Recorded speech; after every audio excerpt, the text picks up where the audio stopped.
Há dias atrás, que historicamente 2, 3 semanas na história é nada, é dias atrás. Tivemos manifestações de rua, até de forma surpreendente para muitos, em relação à aprovação na Câmara dos Deputados. Acabou sendo sepultado a PEC chamada da blindagem na Comissão de Constituição e Justiça do Senado, surpreendentemente por 26 votos a 0, salvo engano, mas tinha sido aprovado na Câmara dos Deputados. Eu perguntaria ao senhor deputado, qual foi a sua posição em relação à PEC da blindagem e o que eu digo isso porque é importante a gente ter uma testemunha presencial da história de alguém que está lá dentro, acompanhando para e passo, porque a gente está aqui fora comentando, assistindo.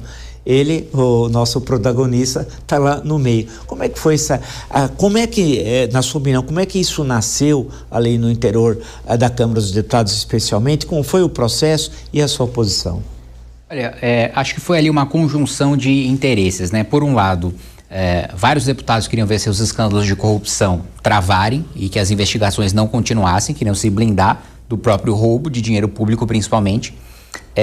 Por outro lado, os bolsonaristas viram uma oportunidade de tentar colocar um freio em processos sobre palavras, que eu também pessoalmente considero abusos, vários dos processos abertos por discursos feitos na tribuna, mas eu fui absolutamente contrário, porque eu não acho que você corrija um abuso com outro. Eu não acho que você coloca um freio em atropelos do Supremo Tribunal Federal blindando o parlamentar, vamos supor que seja pego em flagrante matando uma pessoa. Ele poderia ser solto por voto secreto dos parlamentares. O eleitor nem sequer saberia qual era o voto do seu deputado, se tinha sido a favor ou contra o homicida, né? E isso transformaria também o Congresso Nacional num reduto de proteção para faccionados. Imagina um sujeito que é do PCC, quer ver todas as suas ações penais trancadas, disputa a eleição para deputado federal em voto secreto, tranca-se todas as ações até que ele não tenha mais mandato, ele vai querer se reeleger o resto da vida.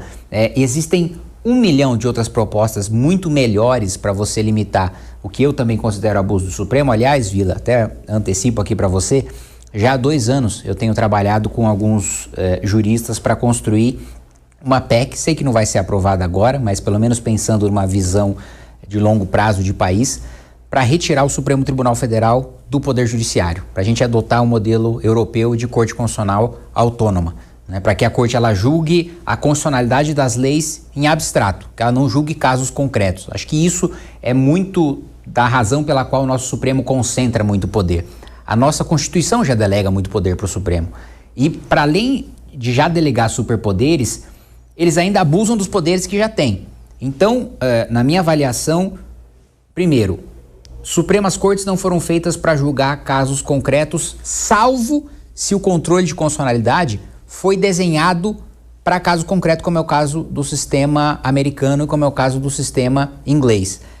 No Brasil, a gente fez uma bagunça de misturar o modelo alemão com o modelo americano. Então, a maior parte dos países europeus, você tem o controle que é chamado controle abstrato, né? Eu considero que uma lei é inconstitucional, ingresso com uma ação na Suprema Corte e a Suprema Corte vai analisar se a lei é constitucional ou se é inconstitucional. Em tese, ela não vai analisar um caso concreto, né? Olha, a partir desse caso, vamos considerar que essa lei que afeta esse caso, se ela é constitucional ou não.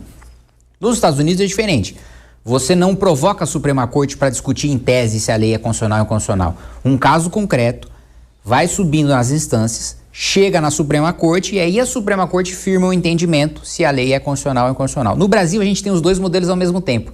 Tanto um caso concreto chega no Supremo e aí ele define uma tese de constitucionalidade, como também alguém pode provocar o Supremo, e a gente até falava mais cedo sobre a proposta que limita o número de agentes que podem provocar o Supremo, que eu concordo, acho que no Brasil é muita coisa. Governador pode provocar o Supremo, mesa de Assembleia Legislativa pode provocar o Supremo, sindicato pode provocar o Supremo, associações quaisquer podem provocar o Supremo, desde que tenham caráter nacional e pertinência temática. Então, assim, tudo vai chegar ao Supremo porque qualquer um pode provocar. E a desculpa do Supremo é muito confortável, porque ele diz, olha, eu só tomo decisões porque sou provocado.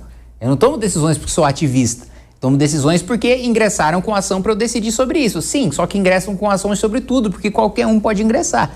E aí vocês pautam, vocês ministros do Supremo pautam os processos que vocês acham convenientes de julgarem ou não julgarem. E mais uma coisa, aproveitando que a gente está nesse assunto, Vila, que eu também vou antecipar para você, no final do ano vou lançar um livro com minha primeira pesquisa científica, que foi sobre o controle de constitucionalidade do devido processo legislativo.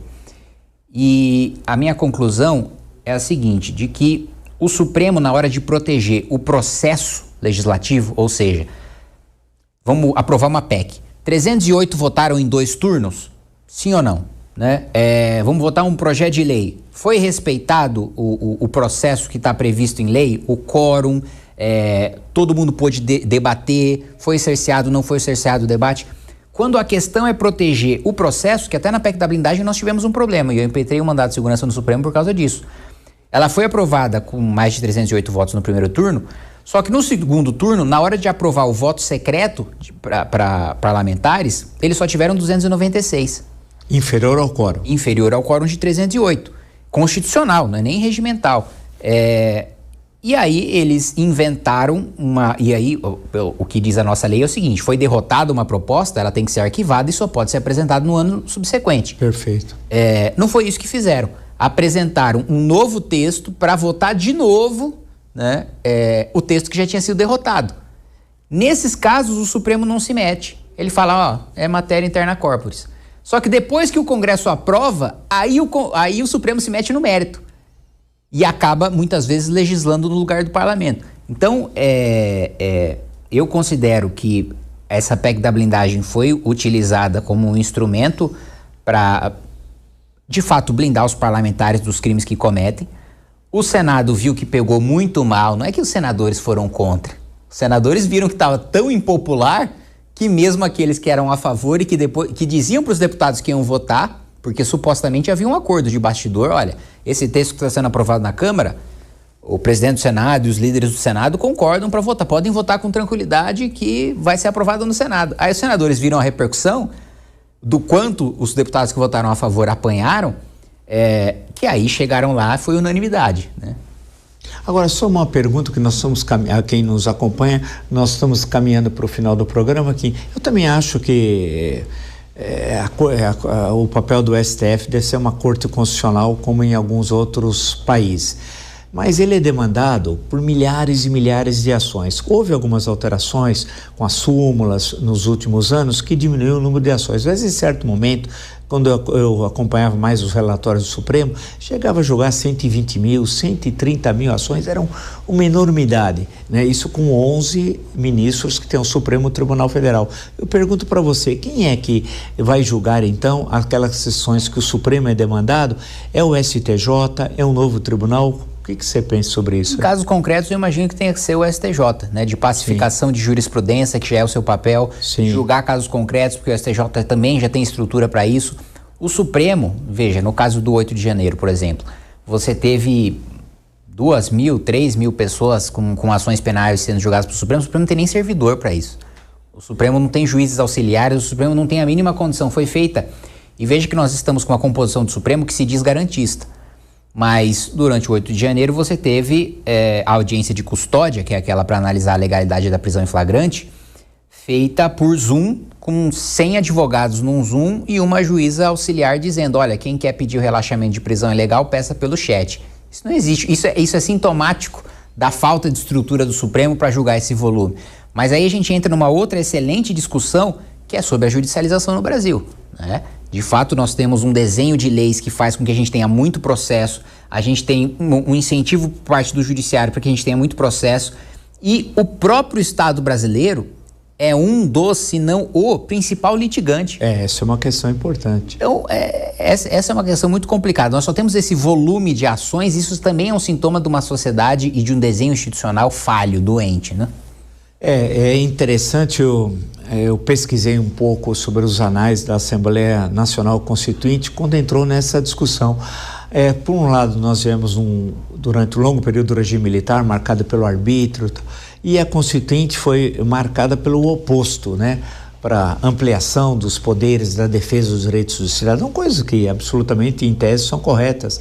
E como são corretos? O artigo 5º, por exemplo, eu acho que é o mais longo da Constituição e fundamental. Mas a grande questão foi essa dificuldade na hora de colocação em prática daqueles princípios da Constituição de 88, e nós temos visto nos últimos anos que ela tem uma série de problemas. Quer dizer, a proposta em si era boa, mas me parece algumas ideias gerais, mas estou falando em geral da Constituição, mas algumas questões concretas não foram bem assim. Infelizmente nós tivemos diversos problemas nesse andamento. Não é que eu advogo uma nova Assembleia Nacional Constituinte, que seria uma tragédia se nós tivéssemos isso no Brasil, num país tão polarizado, né, num momento tão bélico não vou usar a expressão do governador de Minas, tão bélico da política brasileira como nós estamos vivendo agora. Imagina uma Assembleia Constituinte ser um verdadeiro caos, mas precisava ter relativos aperfeiçoamentos. Eu acho que essa proposta do papel do STF, de ser uma Corte Constitucional com um mandato também para os ministros, né, tal qual em vários países, vamos pegar o caso europeu, né, que você tem mandato 10, 12 anos, que é diferente do caso norte-americano, que é diferente que o nosso, porque é bom lembrar que o nosso, alguém pode ficar ministro até os 75 anos quando tem expulsória. No caso norte-americano, ele pode ficar até o final da vida, ad eterno. E isso é um problema. No nosso caso, lembrar que para ser ministro, precisa ser do STF, brasileiro nato, ter mais que 35 anos, menos que 75, notável saber jurídico e reputação ilibada. Seria bom que todos tivessem tudo isso, mas nem sempre, infelizmente, nós temos isso. Gostou do vídeo? Para mais vídeos como esse, se inscreva no canal Inevitável Cortes, deixe o like, comente abaixo o que achou, vire membro do canal por apenas R$ 3,99 e tenha acesso a benefícios exclusivos. Te vejo no próximo vídeo.